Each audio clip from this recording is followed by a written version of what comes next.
রাধে রাধে। এখন তো সকাল যেই বৃষ্টি মা গো মা, মানে যেই বৃষ্টি আর কইয়া লাভ নাই। সকালবেলা স্নান টান করে আইছি, চুলটিও ভিজা। তারপর সবরিতা কই মেললাম তো মন্দিরের সামনে দড়ি টাঙ্গাই দিছি, সবিতারে কইছে সবিতা দড়ি টাঙ্গাই দে।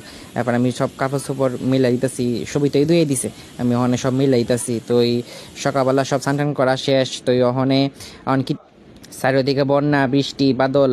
তো ওখানে ভগবান ছাড়া আর কেউ উদ্ধার করি না, হন আমরা নাই, শুধু ভগবানেরই একমাত্র। তো ভগবানের দিয়ে শুরু করলাম সকালবেলা, বিন্দা দেবীর পূজা আরাধনা করে নিলাম।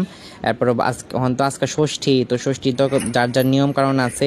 তো আমরা বানাবো না হয়ে যেতেছে, আস্তে আস্তে মোটা ওটা বাইন্দা আছে, ষষ্ঠী সবাই বেরোলিছে। আর সবিতা কতলি কলি ফেরা লিয়েছে, তার এমনি করছি কলি টলি পারিস না, ফুল কতলি দিয়ালাম।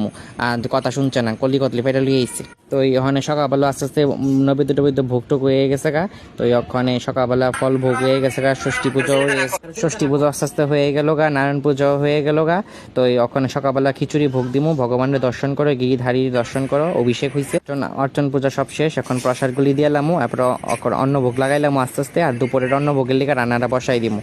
প্রসাদ লয়ে এলো আর দেরি করো না। ওই সবিতার প্রেসার কুকার এখন ডাইল বয়াই দিছি, এখন সবাই তো প্রসাদ পাইব, ওখানে বড় হাঁড়িতে বয়াই দিলাম অন্ন। তো এই অন্নরা ওয়ে যাক গাছ আসতে ওখানে লইলে তোমরা এখন প্রসাদ লয়ে এলাও। খিচুড়ি ভোগ তো হয়ে গেছে সকালবেলা, অল্প অল্প করে খিচুড়ি দিয়ে আর প্রসাদ দিয়ে লাই সবাই রে, তার কোনো কারণ নাই, তোমরা এখন লয়ে এলো আস্তে আস্তে।